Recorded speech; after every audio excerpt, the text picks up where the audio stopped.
നമ്മൾ മലയാളികൾ ഇംഗ്ലീഷ് സംസാരിക്കുമ്പോൾ സാധാരണ കാണുന്ന കുറവുകൾ തെറ്റെന്ന് ഞാൻ വിശേഷിപ്പിക്കില്ല. കാരണം ഇംഗ്ലീഷിൽ തെറ്റ്, ഇന്നത്തെ തെറ്റ് നാളത്തെ ശരിയായിരിക്കും. അതുകൊണ്ട് തെറ്റെന്ന് പറയാൻ സാധിക്കില്ല. പക്ഷെ കുറവുകൾ ചൂണ്ടിക്കാണിക്കുന്നൊരു പരമ്പരയാണ്. ഈ പരമ്പരയിലത്തെ എൻ്റെ ഓർമ്മ ശരിയാണെങ്കിൽ ഇത് 4ാമത്തെ അല്ലെങ്കിൽ 5ാമത്തെ എപ്പിസോഡാണ്. അത് എപ്പിസോഡിൻ്റെ കറക്റ്റ് നമ്പർ അവിടെ ആമുഖത്ത് കാണാം. ഇന്ന് ഞാൻ സംസാരിക്കാൻ പോകുന്നത് നമ്മൾ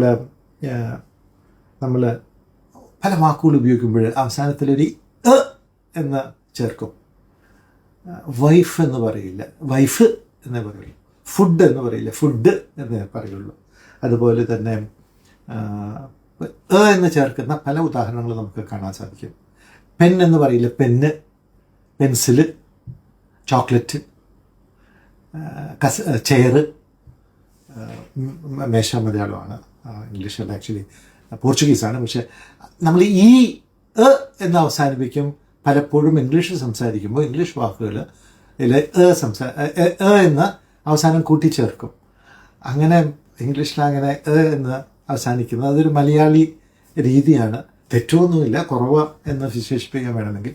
പക്ഷേ നന്നായിട്ട് ഇംഗ്ലീഷ് സംസാരിക്കുന്ന ഒരു വ്യക്തിയുടെ ഇംഗ്ലീഷ് കേട്ടാൽ എന്ന് ചേർക്കില്ല.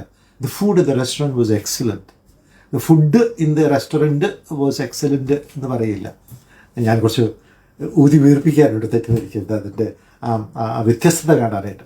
The food in the restaurant was very good. അതേപോലെ വൈഫ് എന്ന് പറയില്ല, വൈഫ് എന്നേ പറയുള്ളൂ. മൈ വൈഫ് ഇസ് ഫ്രം പാല എന്ന് പറയും. മൈ വൈഫ് ഈസ് ഫ്രം പാല എന്നല്ല, എൻ്റെ വൈഫ് പാലായിൽ നിന്നാണ് എന്ന് പറയില്ല.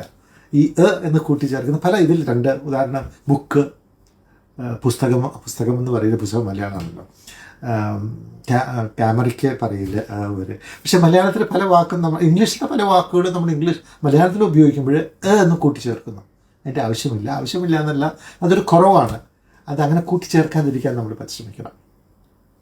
എളുപ്പമല്ല, പക്ഷേ കുറച്ച് ഒരു നമ്മുടെ ഇംഗ്ലീഷ് അടുത്ത ലെവലിലേക്ക്, അതുക്കും മേലെ ഒരു ലെവലിലേക്ക് കൊണ്ടുവരണമെങ്കിൽ ഇതെല്ലാം ശ്രദ്ധിക്കണം.